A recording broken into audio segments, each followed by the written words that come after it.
There we go. All right, hello everyone. My name is Tristan Blake Rines. This is the Rines Report here on Radio Free Radford.com. We have a few things to cover this week. I am sadly without Nicholas Penninger this week due to illness. But before we dive in, make sure to give Radio Free Radford a follow on Facebook and Instagram. You can also find them on Twitter at Radio Free Raddy. Be sure to like the Rines Report Facebook page, where we go live like we are right now, post updates, and provide the biggest news in sports on a daily basis. Alright, so now that I'm done shamelessly plugging the social media, let's get right into it. If you watched the New England Patriots and the Indianapolis Colts game last night live in Foxborough, Massachusetts, that's a lot of mouthful. 1 second. If you watched the game last night, it was, I think, a glimpse into what the possibilities of the New England Patriots offense could be this season. We saw really passionate, high-flying... I wouldn't really say high-flying. I would say... Sorry, I'm collecting myself. I would say that the New England Patriots looked pretty much true to form yesterday. I think that they have the opportunity to keep growing and improving. Julian Edelman had 7 catches last night for 57 yards. Rob Gronkowski was a lot more involved in the offense. The offense seemed a little more spread out, a little more open. Josh Gordon had his first touchdown as a New England Patriot. Tom Brady with his 500th. We saw a offense that was fully in motion. The Indianapolis Colts were either trying to cover receivers or they were trying to cover the running backs, and it was a flip-flop game, back and forth, back and forth. The Indianapolis Colts had a really... I wouldn't say a tough time moving the ball consistently. It was just a matter of them trying to play catch-up the entire game, and that ended up being the downfall. The Indianapolis Colts defense played relatively solid for portions of the game, but there was just a lack of health for the overall roster. T.Y. Hilton being hurt, a number of other players also being hurt, limited the offense, including their starting running back Marlon Mack, but Hines has looked really solid. Against a weak and hurt defense, Edelman back in the groove, shook off some of that rust. Tom Brady, like I said, 500th touchdown pass of his career. That's not even counting the postseason, which would put him at 571 touchdowns for the entire length of his career, including the, postseason Super Bowl playoffs. Luck had a solid game. Like I said, Hines. Ebron had a really, really good game, but they just never seemed to get any kind of ground underneath them. The Indianapolis Colts seemed relatively on top of things, but there just wasn't a lot going for them. They were not able to stop the offense of the New England Patriots. The running backs James White, Sonny Michel, had tremendous performances, both of which had touchdowns, I'm pretty sure, and over like 70 yards apiece, I believe. So if you have them on your fantasy team, then good for you. Let's see. The Patriots defense was mostly on top of things, causing a number of different turnovers. It went both ways. There were 3 turnovers by the New England Patriots. I want to say there were at least 2 or 3 interceptions against the Indianapolis Colts. The offense had some more tempo, more spread out. Like I said, there were too many people to cover for the Indianapolis Colts. The lack of T.Y. Hilton being on the field tremendously hurt the passing game. The running game got some wheels going here and there, a lot of dump-off passes, but the Patriots actually played some more solid coverage. The effort play of the night, in my opinion, was for Devin McCourty as he strip-sacked, I want to say it was Lewis. I can't remember the name of that receiver. He strip-sacked a receiver nearing the end of the second quarter and made a... Oh, no, wait. No, that was Patrick Chung. Patrick Chung with a solid interception. That's right. Patrick Chung had a pretty solid performance, had half a sack, I believe, with Trey Flowers, both coming back from concussions. But Devin McCourty with an effort play at one point in the game, instead of just going and bringing the man down for a tackle, forcibly pulls the ball out. So that was my effort play of the game right there. One of my favorite plays also happened to be from the Indianapolis Colts defense, a forced fumble on Rob Gronkowski. It was just a behind...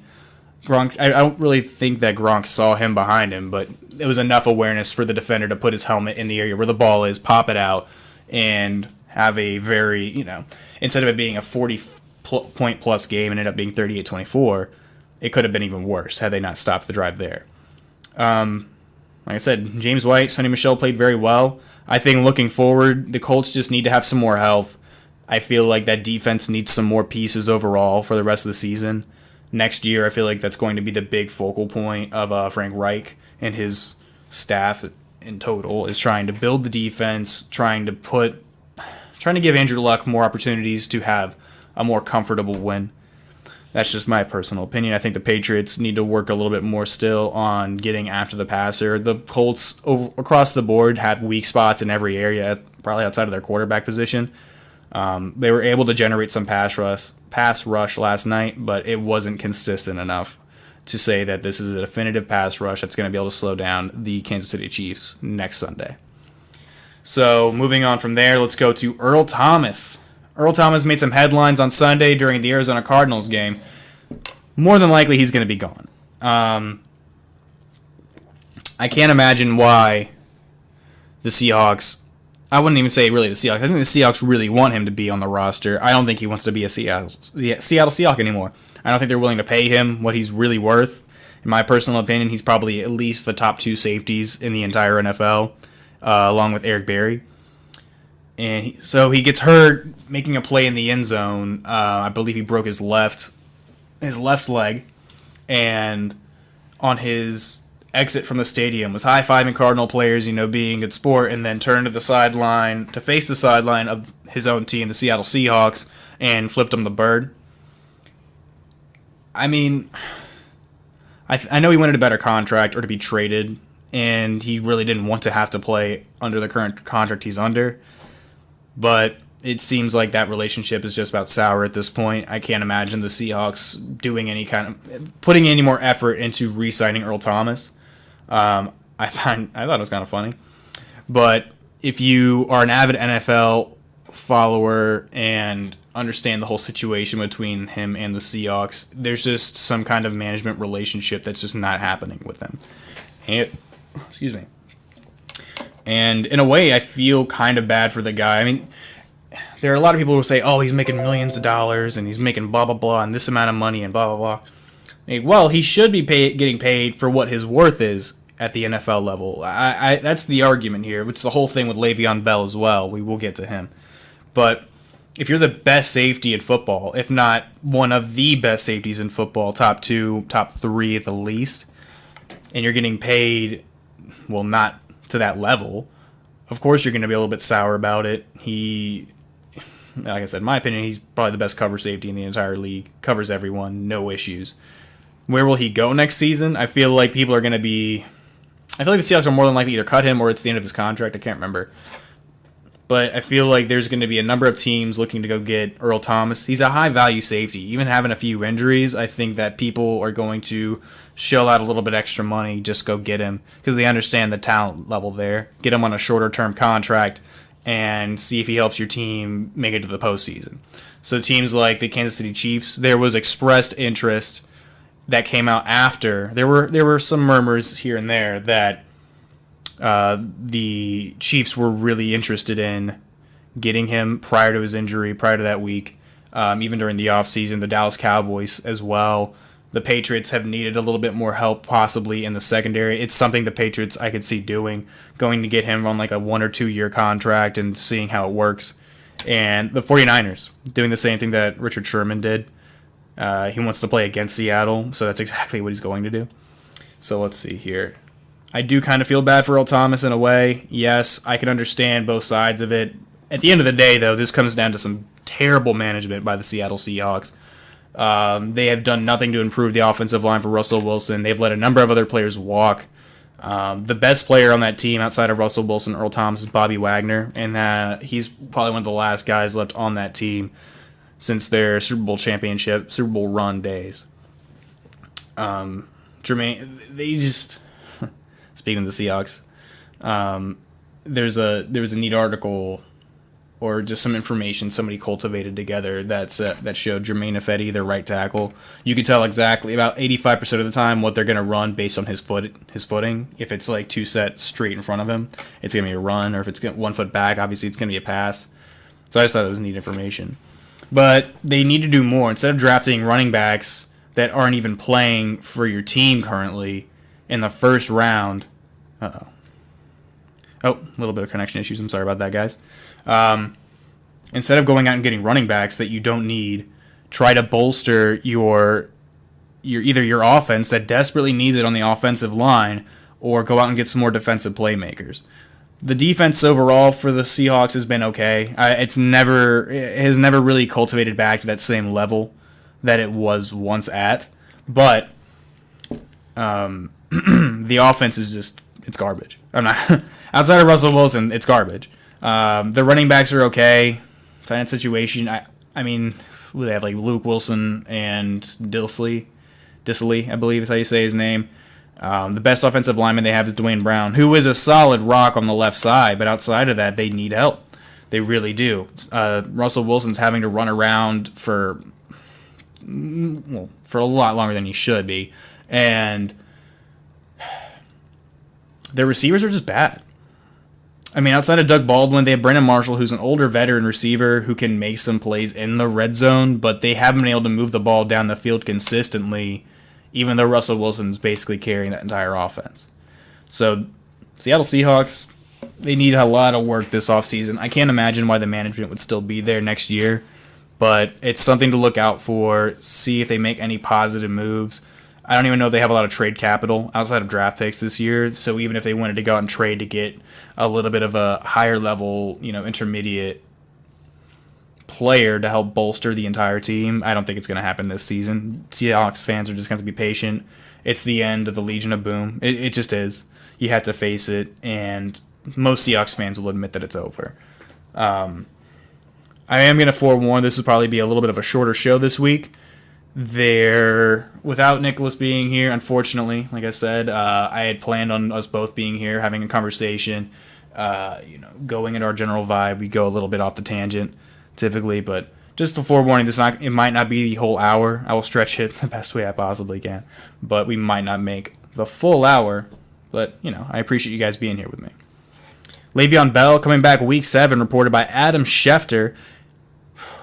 Fantasy owners, finally. If you're in a 13-week league like myself, it might just be a little bit too late for some of your fantasy owners. If you haven't traded him by now, I mean, you can really keep holding on to hope, but not having him in your starting lineup, it's been hurting. I'm sure it has been.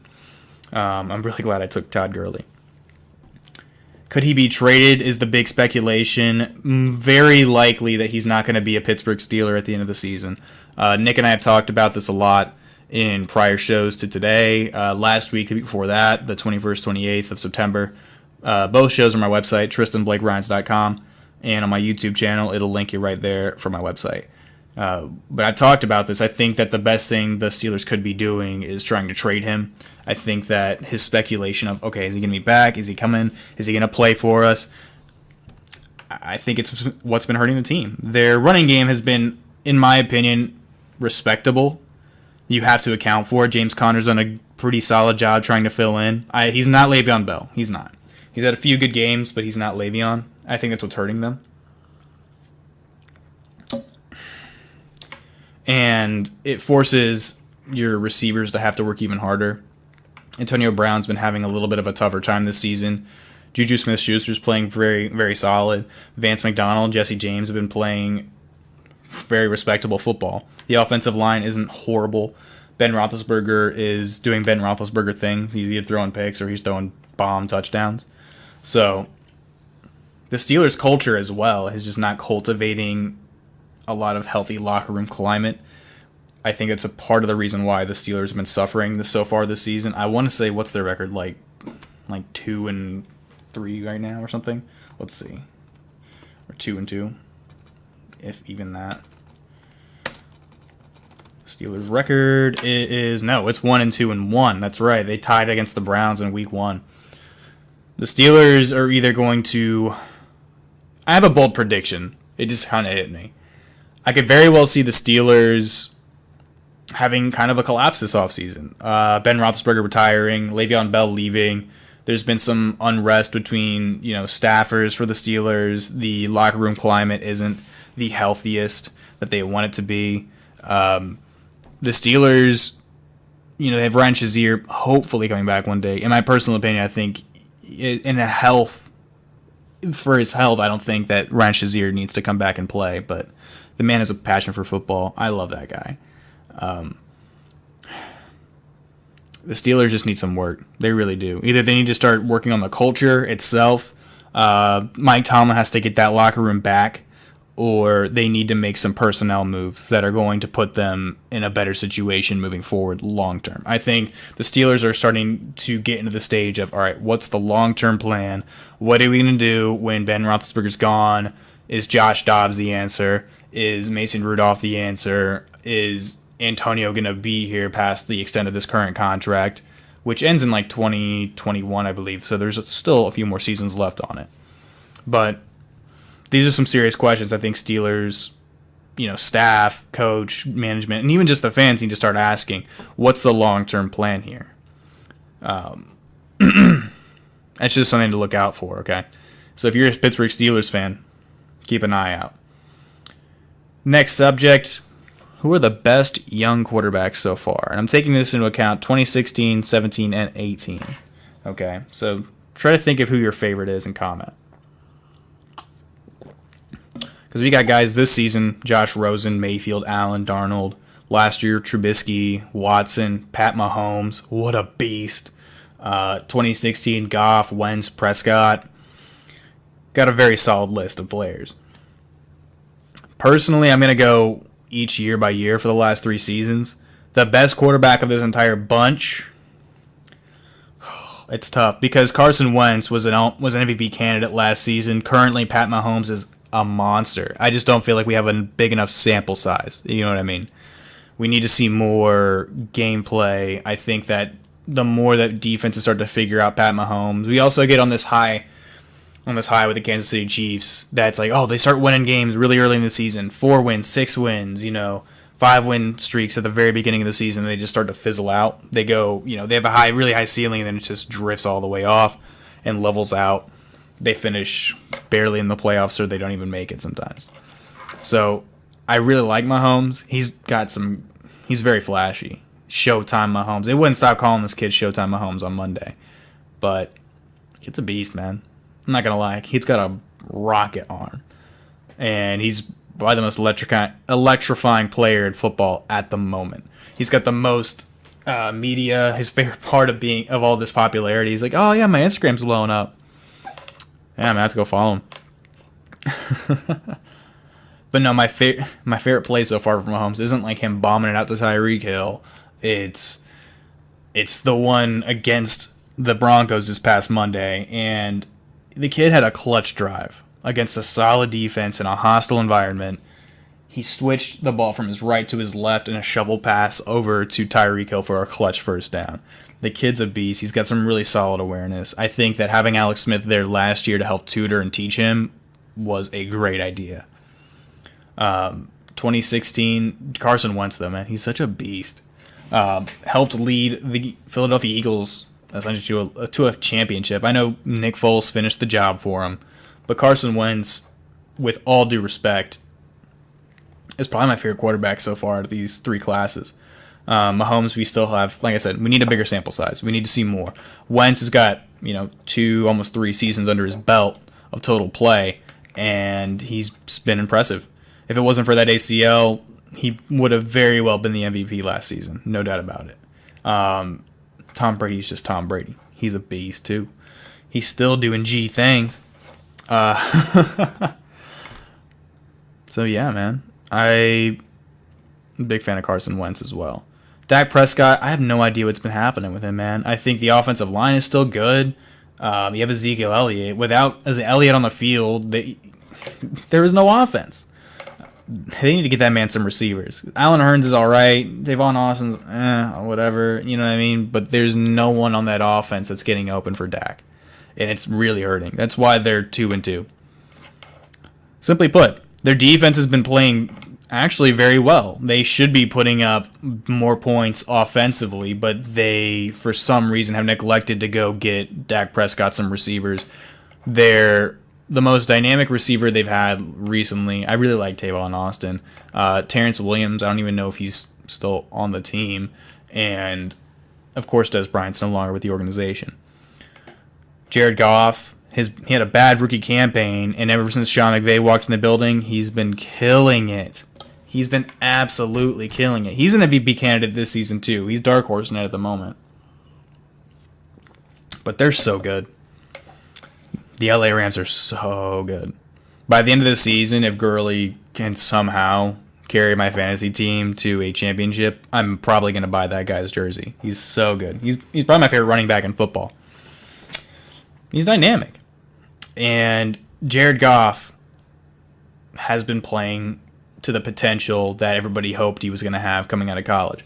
Personally, I liked Carson Wentz more coming out of college, but I understand you want guys coming out of a little bit of a bigger program.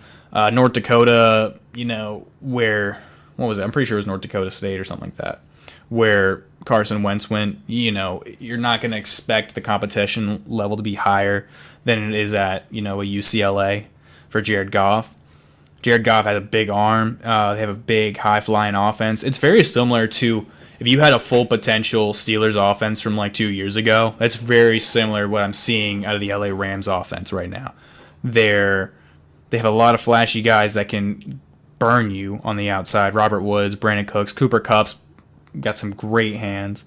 And Todd Gurley's, of course, another receiving threat, as well as one of the best running backs in football. The offensive line got tremendously better with Andrew Whitworth being on the left side. This team, the LA Rams, are the best team in football, bar none. Best team in football. Their defense is also nasty. Aaron Donald's doing Aaron Donald things. Ndamukong Suh's doing Ndamukong Suh things. Killing quarterbacks.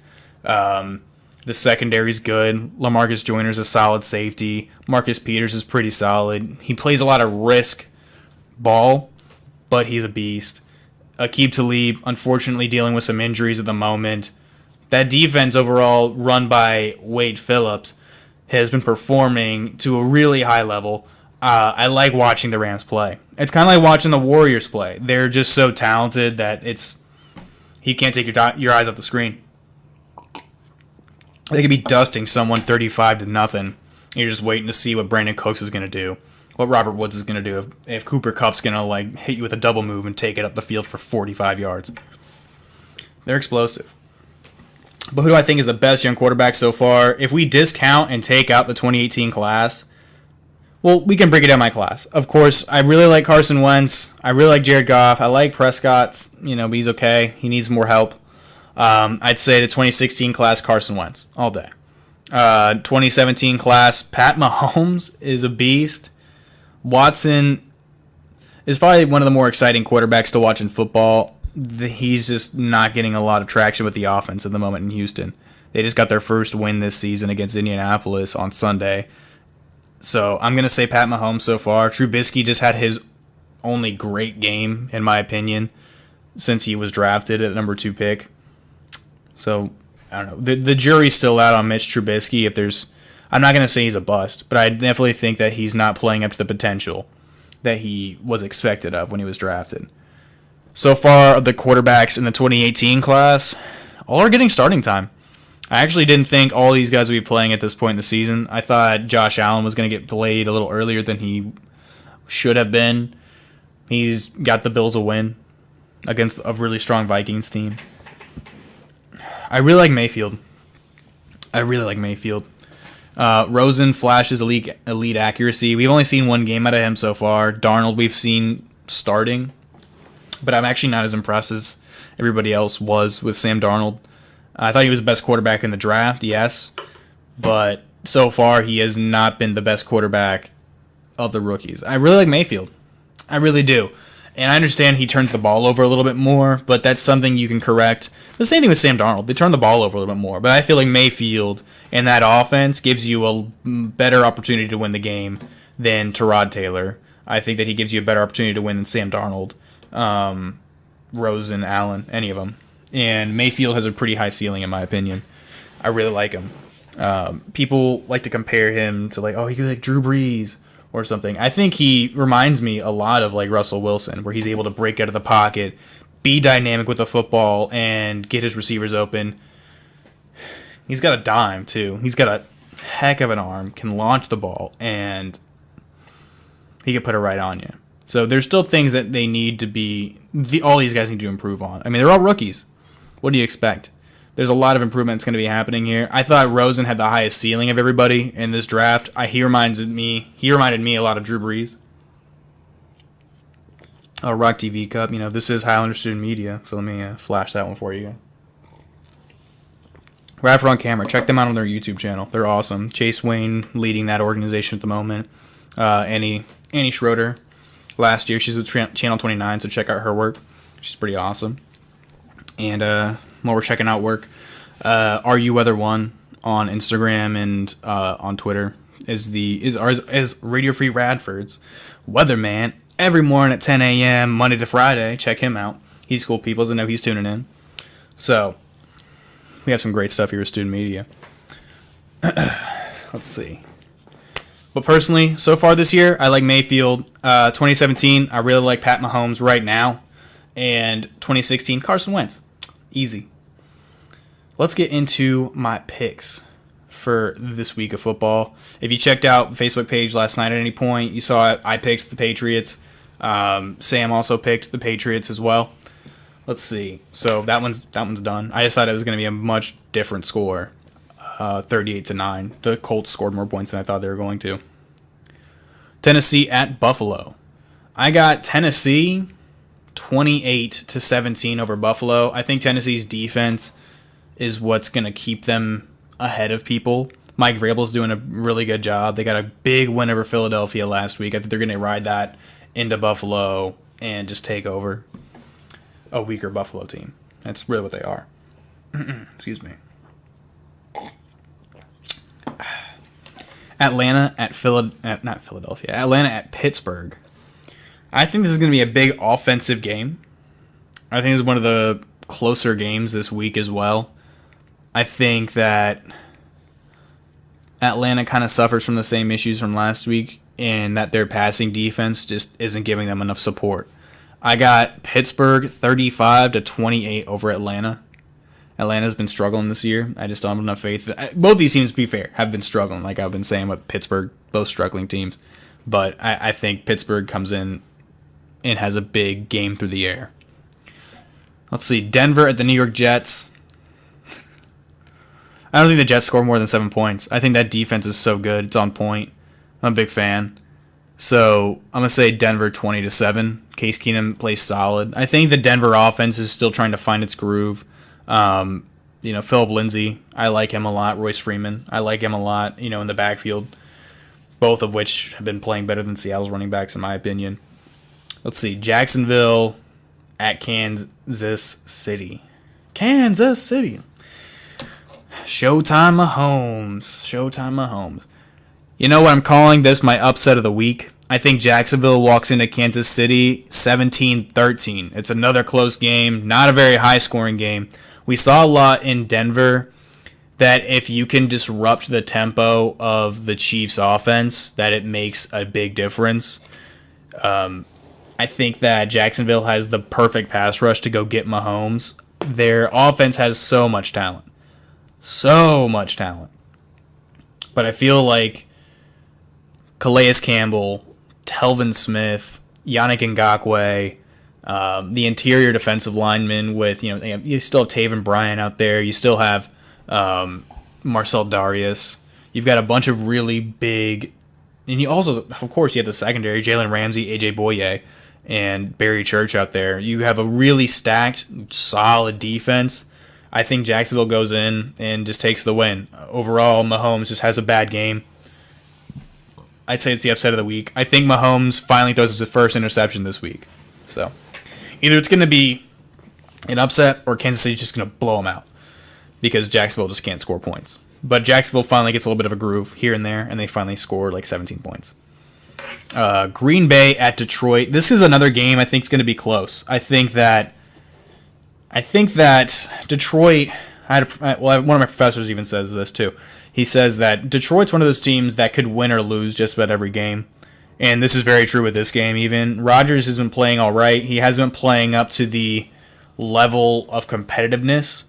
He hasn't had that same game since the first game against Chicago. I think he's still hurting on his knee. whether or not he wants to show that it's really affecting him or not. I think that that's what's hurting him.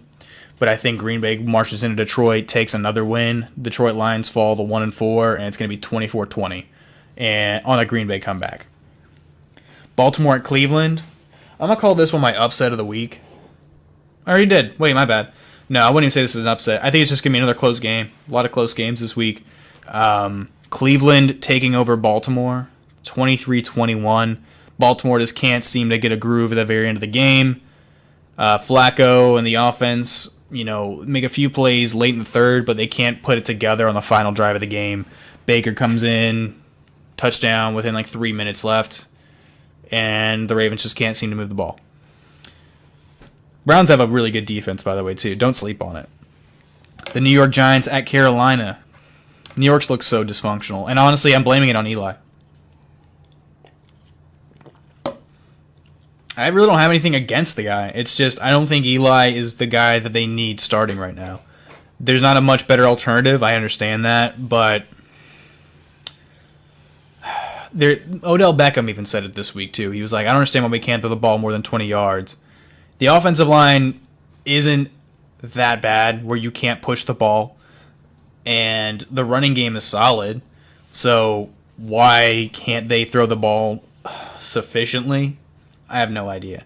I think Eli Manning could still sling it if he really wants to, but they don't seem to like to push the ball more than 10 yards a throw. Maybe. A lot of checkdowns, a lot of underneath passes.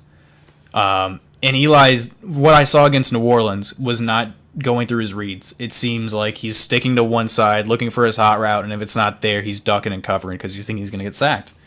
So I think the Giants' biggest prerogative going forward in the season is to hope Eli Manning finally finds some kind of groove. Let's see. Oakland at the LA Chargers. I don't think this one's close. All right. I think the LA Chargers have a game. Keenan Allen, I'm going to say player of the game, 2 touchdowns, 100 yards. And, yeah, that's about it. I think he's going to have 9 catches. He's a beast. Melvin Gordon does Melvin Gordon things. Phillip Rivers does Phillip Rivers things. But it's going to be 42-17, LA Chargers. Arizona at San Francisco. Arizona last week could have won that game. And if it wasn't for Russell Wilson doing what Russell Wilson does, I would say that they probably deserved to win that game too. I'm going to say Arizona takes it over San Fran. 4-point game. Arizona 21-17. Rosen just has a little bit more consistency. I'm not saying enough to score 5 touchdowns, but I think he just plays a little bit more consistency than C.J. Beathard. The Cardinals' defense is still really good. Everybody forgets that, but they still have a really good defense. Their offense still needs work. Larry Fitzgerald's still there. Larry's so good. First ballot Hall of Famer. If he's not, it's a crime. Arizona 21-17. Minnesota at Philadelphia. This is one of the bigger games, especially in the 4 o'clock window for the NFL this week. I think Minnesota 28-20. Philly has a few good drives. I think Minnesota just has such a good offense. It depends on Kirk Cousins. It really does. But I think that Kirk has a better game than Carson Wentz. I feel like that's a solid claim to have. I think the player of the game for Minnesota is going to end up being Stephon Diggs. Stephon Diggs has a really big game. Defensively, I think the best player in the field is probably going to end up being... I think Rhodes is finally going to have a really solid game too, but I don't think he's going to get a pick or anything. I think he's just going to shut down Alshon Jeffrey or something.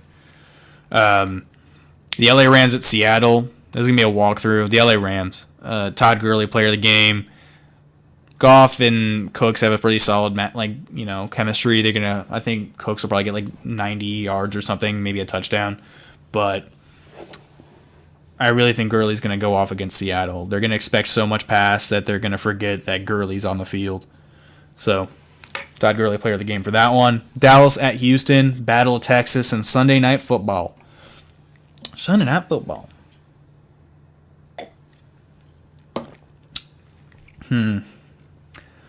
I think Houston takes the upset here. If you want to really call that an upset, I would say Houston by 4, 27-23.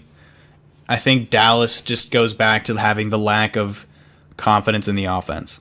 And Zeke is a good game, but they aren't able to really pass the ball as well as they'd want to. I think Dak gets hit a few more times than he'd like. J.J. Watt has a game, of course. Dude is the AFC Player of the Month. I think he's going to be Comeback Player of the Year like I predicted. He's a beast. I'm taking Houston 27-23. And finally, the Monday Night Football game.